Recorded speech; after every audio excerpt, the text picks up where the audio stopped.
Natikman akong patago, sa asawa ng kapatid ko. At lagi ko na itong hinahanap. Hello sa lahat ng taga-subaybay sa life story sa buhay. Ako nga pala si Jane, 19 years old na ako ngayon. Nagsimula ang lahat ng pangyayari noong, 17 years old pa lang ako. Pumunta ako sa syudad, para mag-aral. At nakikitira lang muna ako, sa bahay ng kapatid kong babae. Habang naghahanap pa ako ng boarding house. Mabait naman ang kapatid kong babae. Nasa kanya na ang lahat na kabaitan, at mapagmahal na ate. Kaya napakasakit isipin, na ako ang magiging dahilan ng problema sa buhay niya. Noong una, hindi ko naman talaga pinapansin ang asawa niya. Tahimik lang siya, at medyo palabiro. At minsan binibilhan ako ng ulam, kapag alam niya na gusto ko. At minsan binibilhan ako ng soft drinks, at sasabihing para sa bunso. Akala ko ganun lang talaga siya. Hanggang sa isang gabi, nagising ako, sa pakiramdam ng may humahawak sa hita ko. Naka-shorts lang kasi ako noon. Kasi mainit, at nasa salas lang ako natutulog. Kasi iisang kwarto lang ang bahay nila ate. At yun nagkunwari akong tulog. Habang ramdam ko, ang paggapang ng kamay niya sa aking hita. Hanggang sa, pinasok niya ito sa perlas at nilaro. Hindi ako gumalaw, at hindi rin ako tumutol. Kinabukasan, wala akong sinabi, parang wala lang nangyari. Ganun na lang ulit, at hindi ako nagsusumbong sa ate ko. Hanggang sa dumating ang hating gabi, na tulog si ate ko sa kwarto nila. Ginising ako ni kuya sa salas. At tahimik lang siyang umupo sa tabi ko, at nagsabing huwag kang matakot. Doon nagsimula ang lahat. Inumpisahan niya akong hinalikan ang labi ko. Habang yung kamay niya nasa bundok ko, at pababa niyang hinalikan ito at nilaro. Hanggang umabot na sa baba at kinain niya ito ng husto. Hindi na ako tumanggi, dahil sa sobrang kiliti, at sarap na naramdaman ko, sa mga oras na iyon.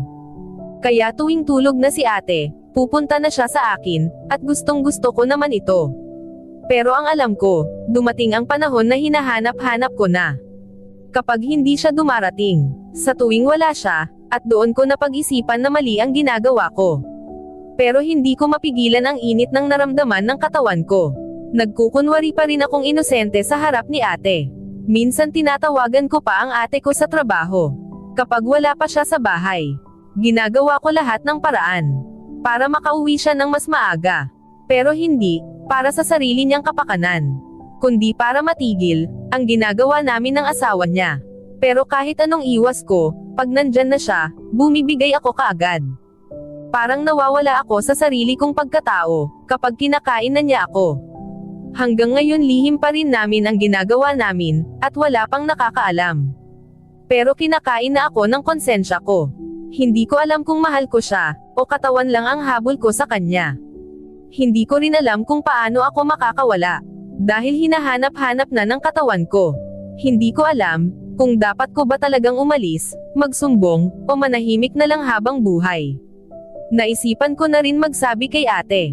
Pero tuwing naiisip ko, na baka ito lang ang dahilan ng pagkawasak ng mag-asawa, at lalo na bilang kapatid. At sa totoo lang, natatakot din akong mawala siya. Siya yung lalaking asawa ng ate ko. Dahil kahit mali, siya na yung naging parte ng pagkatao ko. Hindi ko na alam kung alin sa nararamdaman ko, ang totoo. Gusto ko na ring makalaya. Gusto ko nang makalimot. Pero paano kung hindi ko talaga kayang talikuran, yung sarap na ginagawa namin? Kasalanan ko na ba ito? O kasalanan ng tadhana? Hanggang sa nakahanap ako ng boarding house, at tuluyan na lang akong umalis sa bahay ni ate. Upang makaiwas na rin, sa kasalanang nagawa ko. Tiniis ko na lang ang lahat. Ang hinahanap-hanap ng katawan ko. Ngayon tahimik na akong nag-iisa. Sa boarding house. Pero nasa likod ng bawat ngiti ko, may lihim akong itinatago, at lihim na habang buhay kong dalhin. Hanggang dito na lang, maraming salamat sa lahat ng tagapakinig.